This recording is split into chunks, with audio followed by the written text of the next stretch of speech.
Some say the dead can't speak, but what if they never stop trying? A breath against your neck when you're alone, a name whispered from the dark that no one living should know, a door that creaks open even though it was locked. Behind every murder, every vanishing, every cold case gone silent, something waits. It doesn't sleep, it doesn't forget, and it doesn't always stay buried. These stories aren't folklore. They happened, and they still echo in blood-stained rooms, in abandoned woods, in the space just beyond the light. So close your eyes. And whatever you do, don't open the door. You're listening to Whispers After Dark, where the shadows talk and the night listens. Some stories don't begin with a scream. They begin with a whisper, a creaking floorboard in the dead of night, a soft thud in the attic above your bed, a footprint where no one should be. Not every haunting needs a ghost, and not every monster leaves when the sun comes up. Sometimes they stay. It was March 31st, 1922, in rural Bavaria, Germany, on a lonely farmstead tucked between the villages of Ingolstadt and Schrobenhausen. The place was called Hinterkaifeck. It wasn't a real village, just a nickname for a remote farm that sat deep in the woods, far from neighbors and even farther from help. The farm was home to Andreas Gruber, a harsh 63-year-old man, his wife Cecilia, their widowed daughter Victoria, Victoria's 2 children, 7-year-old Cecilia and 2-year-old Josef, and a maid named Maria Baumgartner, who had just arrived for her first day of work. She would not survive the night. 6 people lived on the Hinterkaifeck farm. By the next morning, every one of them was dead. But it wasn't just the murder that chilled Germany to the bone. It was everything that happened before. In the days leading up to the massacre, Andreas Gruber had noticed something strange. Footprints in the snow leading from the edge of the forest straight to the farmhouse, but no prints leading away. He searched the property, locked the doors, checked the barn. He found nothing. Then the sounds began. He told neighbors he heard footsteps in the attic at night, but when he searched, there was no one there. A newspaper appeared in the kitchen, one they didn't subscribe to. Keys went missing. Mysterious scratches showed up on the tool shed. The family began to feel watched. Still, Andreas never contacted the police, and maybe deep down, he knew there was no point. On March 31st, night fell. One by one, members of the family were lured into the barn. No one knows why. Maybe they heard something, maybe they saw someone. Whatever it was, they went willingly. They were each murdered with a mattock, a tool similar to a pickaxe, struck in the head, their skulls crushed. No screams were heard, no one escaped. Then the killer moved inside. The maid, Maria Baumgartner, was killed in her room. 2-year-old Josef was murdered in his crib. 6 lives ended, not in a rage, not in haste, but methodically, quietly, as if someone had all the time in the world. And then, the most disturbing part of all, the killer stayed. Over the next 4 days, smoke was seen rising from the chimney. The cows were fed, the dog was tied up in the barn, someone had cooked meals in the kitchen. They slept there, ate there, lived there, inside the house of the people they had just slaughtered. Days passed before anyone checked on the family. When the mailman noticed their deliveries piling up, and the children failed to appear at school, neighbors went to the farm to investigate. What they found in the barn stunned even seasoned investigators. The bodies of Andreas, his wife, Victoria, and 7-year-old Cecilia were stacked on top of each other, covered in hay. Inside the house, Maria and Josef were found where they'd been killed. Victoria's face was unrecognizable. Joseph's skull had been smashed, and little Cecilia, just 7 years old, had torn clumps of hair from her head before she died. It wasn't just a murder. It was something darker, something cruel. Police searched the property and found the murder weapon hidden in the attic, the very attic the family had heard footsteps in days before. And yet, despite dozens of interviews, investigations, and even a full reconstruction of the crime in 2007, no one has ever been arrested. No motive has ever been proven. The victims' heads were removed and sent to Munich for examination. But in a final twist, the skulls were lost, vanished before they could be buried. No one knows where they are. The Hinterkaifeck farmhouse was torn down the following year. All that remains is a memorial stone. The land itself has long been abandoned. The case remains unsolved. No footprints leading away, no suspects, no justice. Just 6 people, one silent attic, and a trail of horror that still haunts Germany to this day. They say evil always leaves a trace, but in Hinterkaifeck it didn't leave a single one behind. They say true evil doesn't always look like a monster. Sometimes it wears a suit, carries a briefcase, and speaks with charm and intelligence. It walks among us, calm, well-mannered, even brilliant, until one day it reveals itself. Not out of rage, not for money, but simply to see if it can. In 1924, 2 wealthy University of Chicago students, Nathan Leopold and Richard Loeb, set out to commit what they believed would be the perfect crime. They were brilliant, charismatic, and born into privilege. Nathan Leopold was a child prodigy who spoke multiple languages and studied philosophy. He was especially obsessed with the writings of Friedrich Nietzsche, a 19th-century German philosopher. Nietzsche's controversial idea of the Übermensch, or Superman, suggested that superior individuals could transcend conventional morality and create their own values. Leopold twisted this idea, believing he and Loeb were such supermen, above law, above empathy, and untouchable by consequence. Richard Loeb, equally intelligent but more impulsive, was obsessed with detective fiction and criminal psychology. He had everything and was bored. Together they decided that murder, real murder, would be their intellectual masterpiece, a thrill, a test of superiority. On May 21, 1924, they chose their victim, 14-year-old Bobby Franks, a distant relative of Loeb's. He trusted them when they offered him a ride home, but moments later, in the back seat of a rental car, they struck him in the head with a chisel and suffocated him with a rag.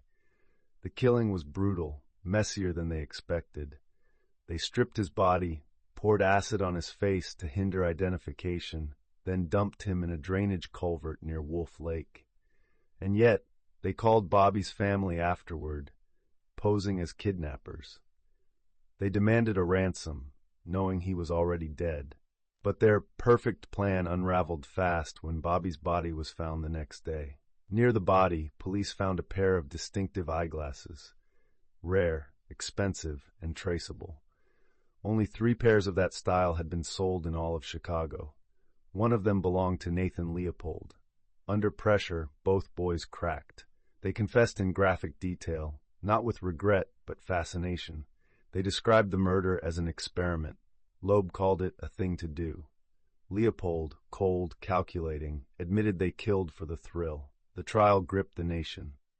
How could 2 boys from privilege and education commit such a horror? Their defense attorney, Clarence Darrow, delivered a passionate 12-hour plea to save them from the death penalty. He argued they weren't evil, just damaged, arrogant, detached. The judge agreed, sentencing them to life in prison plus 99 years. 12 years later, in 1936, Richard Loeb was slashed to death in prison, stabbed over 50 times by a fellow inmate who claimed Loeb made unwanted advances. Newspapers mocked his death with headlines like, "Loeb slain by cellmate, he probably would have thrilled to the irony." Nathan Leopold lived. He served 33 years before being released on parole. He moved to Puerto Rico, where he lived quietly until his death in 1971. He never expressed remorse. The Leopold and Loeb case would go on to inspire countless studies, books, and even a chilling film by Alfred Hitchcock. Rope, released in 1948, was loosely based on their crime. It told the story of 2 young men who strangle a classmate just to see if they can get away with it, then hide the body in a trunk and host a dinner party around it. Cold, arrogant, detached from the horror they'd created, just like Leopold and Loeb. Nearly a century later, the case still unsettles us, not because of how the murder was done, but why.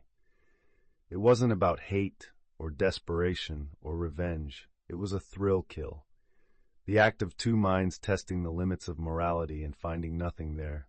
And in that empty space, they left behind something far more terrifying than blood. They left proof that sometimes evil doesn't need a reason. It just needs a chance. Our next story has become known as America's Dyatlov Pass, and with good reason. 5 men vanished into the mountains on a cold February night. Days later, their car was found on a mountain road with no reason to be there, and over the weeks that followed, their bodies turned up one by one, some frozen, some hidden, and one sheltered in a cabin with food he never touched. They weren't lost. That's what makes it so disturbing. The forest didn't kill them, something else did, and no one's ever figured out what. What happened in those woods remains one of the most chilling, unsolved cases in U.S. history.